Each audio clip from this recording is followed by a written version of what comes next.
Oh yeah! What's up? Kamusta mga kalibil? Garo Kasunod here. Ang may pinakamalakas ng pets sa buong kalawakan natin yun ang mga kalibil gagawin natin ngayon. Food Panda Rider. Yan. Delivery. Okay mga kalibil, may nakuha na tayong fresh booking sa SM North. Lola's Nenas. Lola, basta yun. Puntahan natin nun mga kalibil. Marami yung order. Halos 2K eh. Yung 2,000 pesos yung amount. Tapos medyo malayo yung deliver. Okay, pero kahit marami yung order, sana magkasasabag. At medyo malayo, basta kikita, tiyagain natin yan, no, mga kabil. Ayan ang gagawin natin ng mga kabil. Okay, gawin na natin yung mga kabil. Let's go! Okay mga kabil, nandito tayo sa Lola Nenas. Yan, SM North. Ang daming order 15 pancit canton. Sana magkasasabag. Pag hindi, iyak. Okay, nga ang gagawin natin dyan sa order dyan. Kuhain na yan! Ayun nga mga kabil, 15. Kasama pa yan. Order natin. Yung nangyari eh. So, ano gagawin nito? Deliver niya. At yun na lang mga kabil, ito na oh. Bigat to. Topa. 15 na pancit canton yan eh, tsaka to. Ito, medyo maganda. Mabigat din, konti. Ganito na nga. Ano mga kabil. Nandito tayo sa Walter Mart natin sa... Dito ako nag-aantay ng next order eh. Pero sa December time na ako next order. Okay, rice in a box yun mga kabil. So, anong gagawin lang natin doon sa order sa rice in a box? Kuhan na yan! Mali, mga kabil. Walter Mart pala. Nandun na tayo sa Walter Mart. Umalis pa tayo. Kala ko SM North. At gano'n lagi ako nagkakamali ng basa. Tumawid pa ako dito sa EDSA na to. Nag-U-turn ako ng nagdelikado. Andun na tayo sa Walter Mart kanina, di ba? Rice in a box. Kala ko SM North. Pagdating ko sa guard, nabasa niya. Nakita ko rin Walter Mart natin. So, lagi nila ako nagkakamali mga kalibig. Dati rin sa Suscopi, Jackman, Munoz. Dito ako pumunta sa SM North EDSA. Balik tayo Walter Mart. Okay, dito din tayo sa Walter Mart. Ay yabang ko pa eh. May kausap pa ako eh na grab ride yan, sabi ko. Pinasukan ako ng order sa SM North, sabi niya.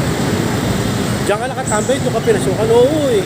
Yabang ko pa eh, pero pinasukan talaga ako sa... Dito talaga. Nandito ako kanina, dito din pala ako pinasukan. Ewan ko, naduling ba ako? Kasi nakalagay Walter Mart North EDSA. Kasi kadalasan pag SM North, may North EDSA. Kala ko SM. Kala ko SM North. Alam ang buhay. Okay, rice in a box dito pala sa Walter Mart North EDSA. Tara, kunin na natin yan. Sayang pagod ko. Pawis. Pawis. Tapos yung gas, hindi yung gas. Tsaka oras, tatlo sinayang ko. Pagkakamali ko. Kaya wag, mga kanabil, pagka ganito, siguraduhin nyo mabuti. Pangatlong beses nangyari sa akin to, no? Ay, mga kanabil, ito na, na-pick up na natin. So, anong gagawin dito? I-deliver na yan. Okay, mga kanabil. Pagod ako, pinawisan ako.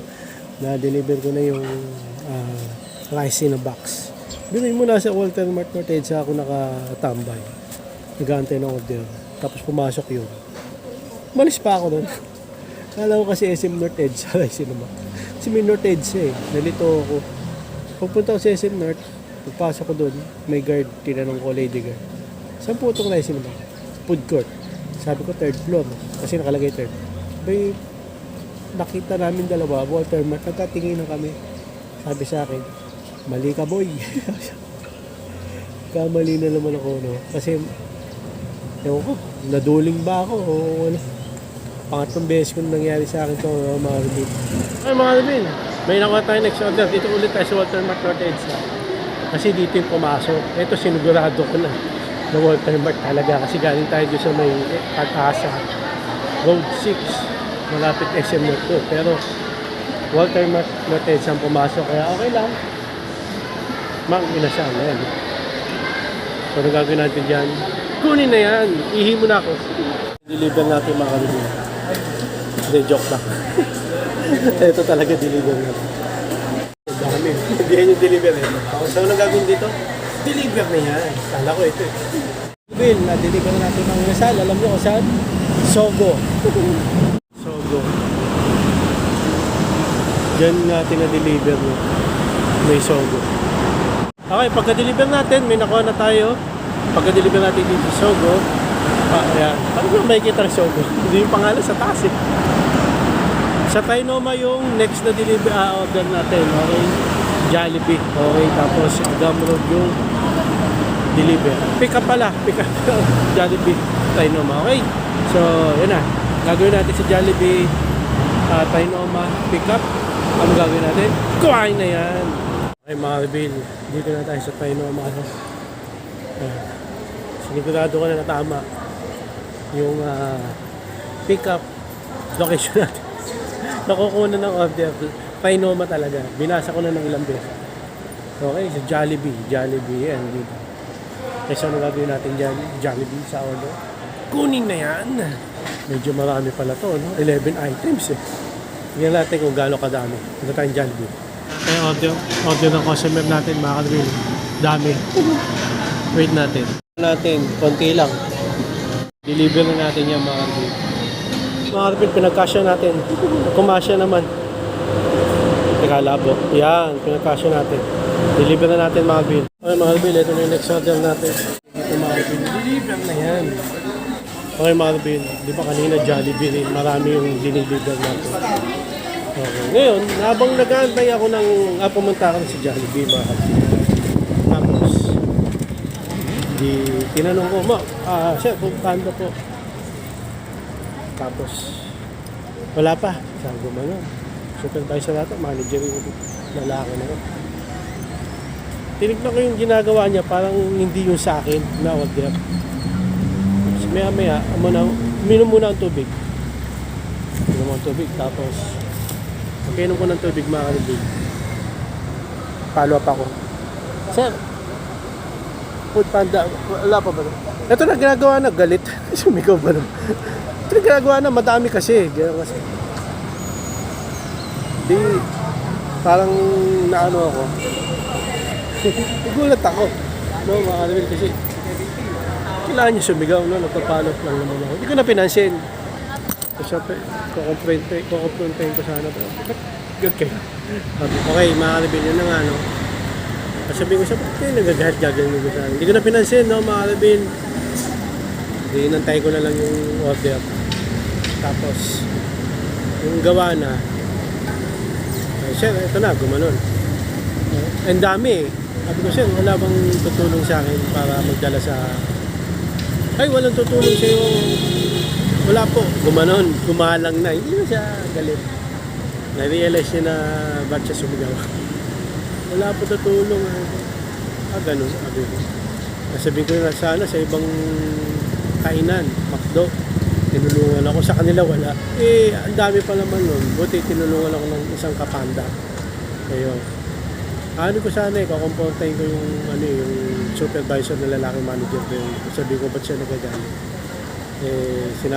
Naalala ko sinabi ng auntie ko, kailangan mahabang pasyensya rito, no? Nagpa-follow up lang naman ako. Biglang sumigaw ba naman. Ito na siya, ginagawa na. Gumano. Okay, sige. Deliver na natin ito, mga Rebel. Let's go.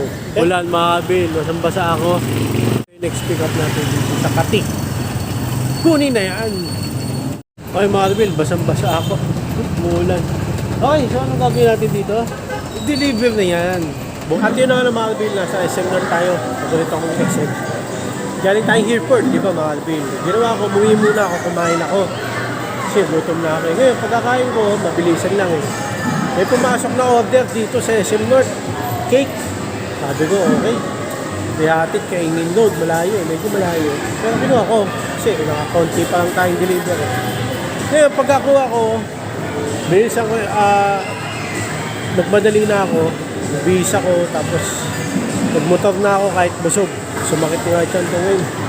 Tag-tag. Ang nangyari, mga Rebel, pagdating ko dito sa SM North, kinancel niya yung order niya ng customer. Walang yung customer. Kinancel, nandito ako sa SM North. So, nawalan ako ng deliver kasi kinancel niya. Kaya nga ako pumunta dito sa SM North para sa order niya, tapos kinancel niya. Ganun talaga yung nangyaring ganun. Pagka may order, pinuntahan mo yung order mo, tapos pwedeng makancel, no? pwedeng, ayun, ito nangyari sa akin na kasi. Antayin na tayo next order, mahal mo. Daw, pick up order natin mga review dito sa may Burger King, Faino mga, okay? So, anong gagawin dito? Sabihin ko natin dito, deliver na yan. Okay, mga Albil, dito ko dinrap sa Bertis Ayala Malls. Bertis North Condominium. Ayan o. Diba? Ito pa o. Dito ko deliver. Tower 3. Doon Tower 4. Doon Tower 2. 1. Okay, wala pa tayong next order. Antay tayo dito. Medyo pahinga. Pag wala, lipat tayo. Ang ganda rito, ang hangin, no? Parang Douglas. Douglas Residence. Okay, mga reveal, nandito na tayo sa Pine Roman. Hanapin ko pa yung Coco Fresh. Makikagawin natin sa Coco Fresh. Kuhain na yan. Okay. Itong order na-charge sa akin. Kasi may order pa akong isa eh. Isimnet ma'am. Okay, babalikan ko na lang to. 3. 1, 2, 3. Okay, Marvel, binalik ko yung kasi walang signal. Nung pipick upin ko, wala yung order sa akin. Kung masama, na-charge sa akin. Kaya binalik ko nun. Mahal nun, halos 1.4. Aanin ko yun. Sana kung pagkain, puro milk tea. Operation tea. Yak talaga, makakalagin. Pumasok sa wallet ko. Subabayaran ko yun. Kung next order tayo, SM North, baka balik na lang ako dito mga Alvin. Ay, mga Alvin, na-charge ako ng 1,325. Grabe. Yak. Hindi ko naman maintindihan ba't ganun. Wala kasi signal. Pagkakuha ko ng Coco Fresh, nakapunta lang ako sa may signal. Pagka-pick up ko, wala yung order. Tapos na-complete. Lang yung buhay na-charge. Kasi COD yun, 1,325. Pumasok sa wallet ko. Kailangan kong bayaran yun. Iniwan ko nun sa Coco Fresh. Sabi ko, report eh. Ewan ko anong mangyayari. Baka iuwi ko na lang yun. Wala magagawa. Bayaran ko na lang. Lang yung buhay ko. Wala pa nga ako sa 400 pesos. Kinita ko yung araw. Abonado pa. Napakalungkot na nangyari ngayon.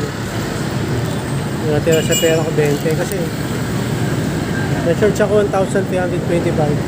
Ang masama pa nun, di ko pa nakuha yung Coco Fresh na mga milk tea. Binalik ko. Tapos na-charge ako. Hindi deliver ng ibang rider. Grabe yung nangyari na makalbun sa akin. Grabe. Ito natira sa akin, wala lang pang gas. 1,325 yung na-charge. Nakapagkano lang akong araw ngayon. Wala pa nga sa kalahati ng 1,325. Kulang lang. Kasi, mga alas 5, nandun na ako sa Coco Fresh. I-report ko, hindi naman sumasagot sa akin yung panda na customer. Sa kanya sumasagot sa Coco Fresh, sabi, bibigay na lang daw sa ibang rider, papadeliver. Sabi ko, ba't ganun? Sa akin na charge na yun. Mag-report na lang daw ako sa customer service ng Panda. Yun na lang gagawin ko mga review. Tingin ko, baka hindi na mabalik ko 1,325. Grabe yun, no? Na-charge sa akin. Kukunin ko na sana yung Coco Fresh ng mga milk tea. Di ba marami yun? 12 ata na peraso yun. Ay, 11 pala. Kukunin ko na lang sana para total, na-charge naman sa akin. Inumin na lang namin. Kasi nung binalik ko, na-report na raw, di na raw pwede ko yun. Sabi ko, sige, iwan ko na lang. Iniwan ko na lang doon. Tapos sabi nung customer service nila, papadeliver na lang sa ibang rider. Yung sa akin, na-charge, igawa ko na lang daw ng report ako sa may service na hindi naman nag-reply. Okay, malabo na mabalik 1,325. Sige. Ganun talaga, babawiin ko na lang sa ibang araw na pagbiyahe ko. Biyahe natin mga. So hanggang dito lang mga Alvin, maraming salamat sa panonood. Please like, comment, please share, please subscribe, click na yung bell button kami. Ray Gun, para updated kayo pang may bago na tayo videos sa mga Alvin dahil kasi nga po sila tayo bago ng headset,